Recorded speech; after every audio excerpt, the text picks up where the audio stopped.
خیر من الف شہر، رمضان کے مہینے میں ایک رات ہے وہ شب قدر اور لیلۃ القدر جس کو کہتے ہیں، وفیہ لیلۃ خیر من الف شہر، 1000 مہینوں سے بہتر ہے۔ اگر وہ کسی کو مل گیا اس کی زندگی بن گئی۔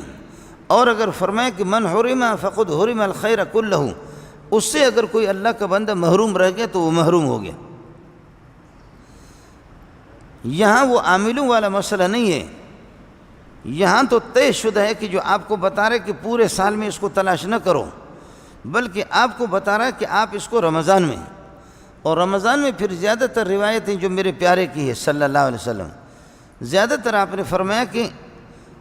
التمسوها فی العشر الاواخر، رمضان کے آخری عشرے کے اندر ان کو تلاش کرو۔ آخری عشرہ ظاہر ہے کہ 21 سے شروع ہوتا ہے۔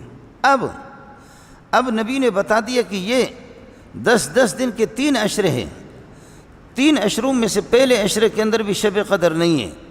دوسرے میں بھی نہیں ہے، اور التمسوها فی العشر الاواخر، آخری عشرے کے اندر اس کو تلاش کرو۔ تو اللہ کے نبی نے تو بتا تو دیا کہ یہ آخری عشرے کے اندر ہے۔ اب اگر کوئی آدمی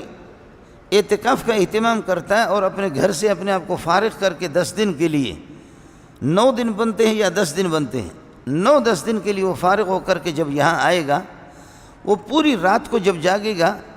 اور دن کو یہ کہ گھنٹہ 2 گھنٹہ 3 گھنٹہ اگر دن کو سوتا ہے، یہ تو طے شدہ ہے کہ وہ جو شب قدر ہے اور لیلۃ القدر ہے وہ رات ہے، وہ رات اور وہ دن نہیں ہے۔ جب وہ رات ہے تو آخری عشرے میں جب آپ پوری راتوں کو جاگیں گے، کوئی ضروری نہیں ہے کہ کھڑے ہو کر کے آپ نفل پڑھیں اپنے آپ کو تھکا دیں، کوئی ضروری نہیں ہے کہ آپ کے پاؤں کے اندر ورم آ جائیں،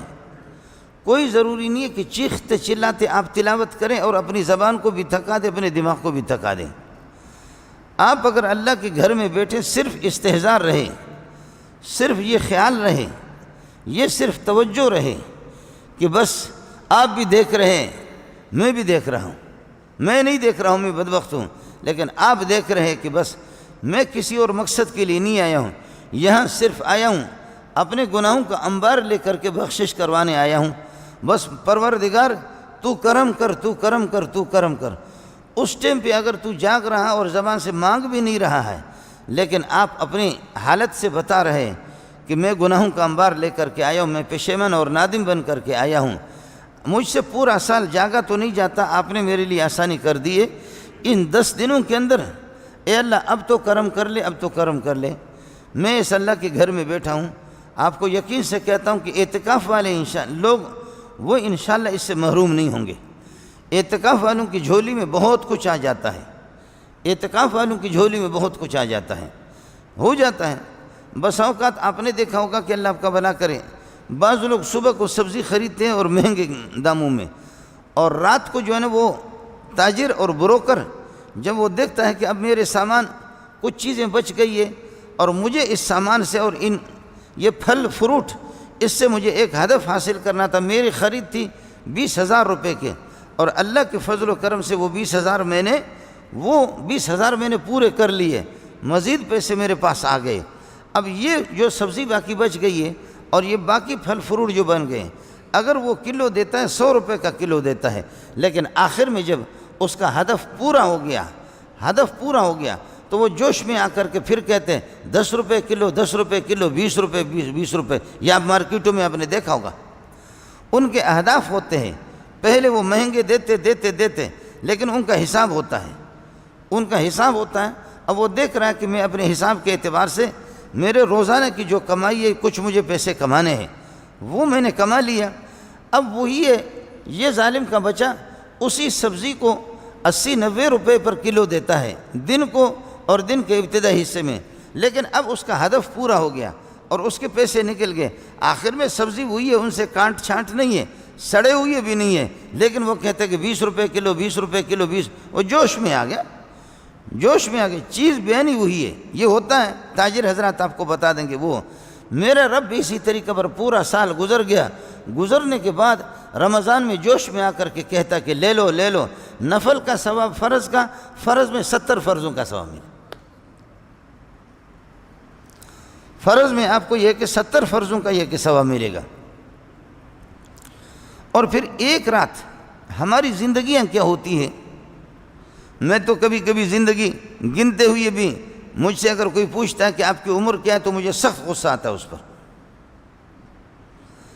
اگر کوئی پوچھتا ہے کہ آپ کی عمر کیا ہے تو اتنا غصہ آتا ہے کہ میں کہتا ہوں کہ اس کی پٹائی کروں۔ اور پھر یہ کہ مسئلہ اس طرح ہوتا ہے کہ میرے نبی نے فرمایا کہ اعمار امتی ما بین 60 الی 70، اعمار امتی ما بین 60 الی 70، میرے امت کے اکثر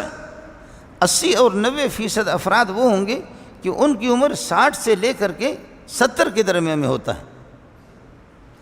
60-70 کے درمیان میں ہوتا ہے۔ ہم اپنی عمر پا چکے ہیں۔ یہاں کتنے لوگ، کوئی 20 میں چل رہا ہے، جیسے 20 سال آپ کے چل گئے اور آپ کو کوئی پتہ نہیں چلا۔ اگر آپ کی عمر 60 سال ہو تو باقی 40 سال بھی آ جائیں، ان میں انشاءاللہ پتہ نہیں چلے گا۔ اگر کسی کی عمر اس وقت 40 سال ہے، اس وقت 40 سال ہے اور اللہ نے اس کے لیے لکھ دی ہے 60 سال، تو 40 سال میں اس ظالم کو جیسے پتہ نہیں چلا، یہ 20 سال بھی اسی طریقے پر گزریں گے، ان کو کوئی پتہ نہیں چلے گا۔ اگر کسی کے 50 سال گزر گئے، 50 سال میں اس نے کوئی آسمان نہیں گرایا، کوئی تیر اس نے نہیں ماری، تو اس طریقے پر اب یہ ہے کہ یہ بھی مزید اگر 5 سال اس کو 10 سال مل جائے کچھ بھی نہیں ہوگا۔ اس لیے میرا نبی فرماتے کہ آپ کے لیے ایک بہترین قسم کا پیکیج ہے،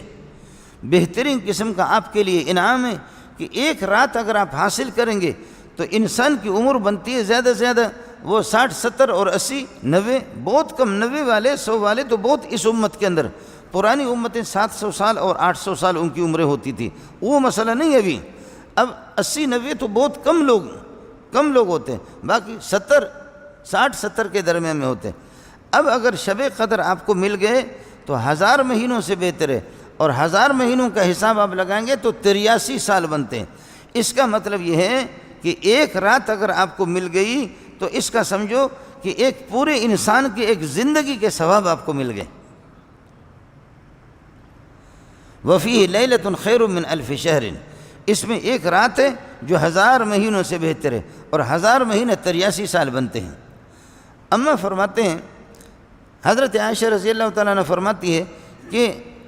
جب رمضان کا آخری عشرہ آ جاتا تو احیا لیلہ وایقظ امرأتہ وایقظ اہلہ،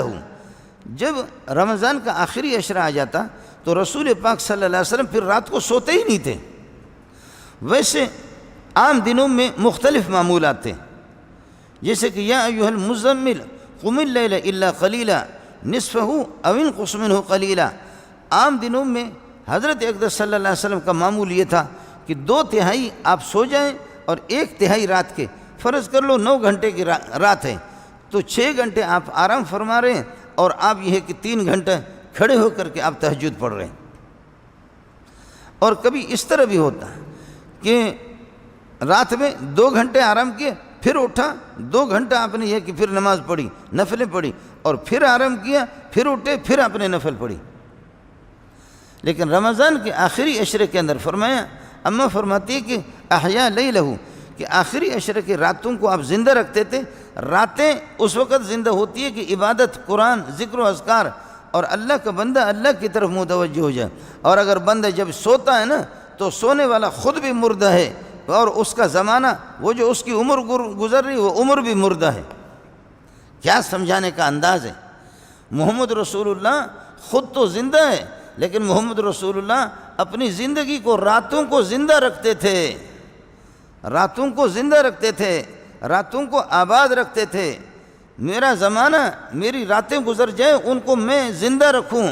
اس کا مطلب یہ ہے میری رات میں اگر کچھ عبادت ہو رہی ہے تو یہ رات جو گزر رہی ہے، جس میں یہ رات میں گزار رہا ہوں، تو یہ رات میری زندہ ہوگی۔ اور اگر یہ ہے کہ میں سو گیا اور یہ رات میری ایسی بغیر عبادت کی گزر گئی تو میں بھی مردہ ہوں، اور میری رات بھی مردہ ہے، اور میری زندگی بھی مردہ ہے۔ کانا احیا لیلہ، کانا احیا لیلہ، آخری عشرہ کے راتوں کو زندہ رکھتے تھے۔ آپ کو معلوم ہونا چاہیے انسان کی زندگی سونے میں نہیں ہے۔ ہماری تو زندگی یہ ہے کہ جی اللہ کا بھلا کریے کہ بس جاگیں، اس میں سونے میں خراٹے لے لیں۔ جب یہ امت راتوں کو روتی تھی نا تو پورے دن ہنستے تھے۔ یہ امت جب کہ آسمان نے بھی دیکھا، مسجد نبوی نے بھی دیکھا، مسجد حرام نے بھی دیکھا، مکہ اور مدینہ کی سرزمین نے بھی دیکھا، یہ امت کے افراد، بتی تو ہوتی بھی نہیں تھی، والبیوت یومئذ لیس فیہا مصابیح، گھروں میں چراغوں کا تو نظام ہی نہیں تھا۔ اب ان راتوں کو اٹھ کر کے یہ جو خیمہ ہے یہ عشرین کا خیمہ ہے، ان خیموں سے مستقل آدھی رات کو تلاوت کی آواز آتی ہے، اور یہ اللہ کا بھلا کرے قریش کے ہیں، اور یہ کسی اور کے مختلف قبائل کے، کبھی قریب سفر میں کبھی نکل جاتے تو سفر میں اگر خیمے لگاتے تو آپ نے فرمایا انی لاسمع انی لعارف رفقت الاشعریین، میں اشعریوں کو جانتا ہوں، مجھے رات کو پتہ چلتا ہے کہ یہ خیمے اور یہ اشعریین کے، یہ فلاں کے، یہ مہاجر کے، یہ انصار کے۔ تو پوچھا کسی نے کہ حضرت آپ کو کیسے پتہ چلتا ہے؟ فرمایا رات کو ان کی تلاوتیں سنتا ہوں، مجھے پتہ چلتا ہے کون تلاوت کر۔ رات کو جب یہ امت جاگتی تھی نا تو پھر پورا دن یہ امت ہنستی تھی، اس امت پر سوائے اللہ کے خوف کے کسی کا خوف طاری نہیں ہوتا تھا۔ لیکن اب رات کو خراٹے لے رہے ہیں، اب تو خیر وہ خراٹے لینا بھی ہم سے ختم ہو گیا، وہ تو ٹیلی ویژن میں ہم لوگ لگے رہتے ہیں، پوری رات گزر جاتی ہے، یا خراٹے لے کر کے سوتے ہیں، جب پوری رات سوتے ہیں تو پھر پورا دن روتے ہیں۔ جو اللہ کے سامنے نہیں روئے گا اس کو بیوی رلائے گی، جو اللہ کے سامنے نہیں روئے گا اس کو بچے رلائیں گے، جو اللہ کے سامنے نہیں روئے گا اس کو قرض خواہ رلائیں گے، جو اللہ کے سامنے نہیں روئے گا اس کو حکومتیں رلائیں گے۔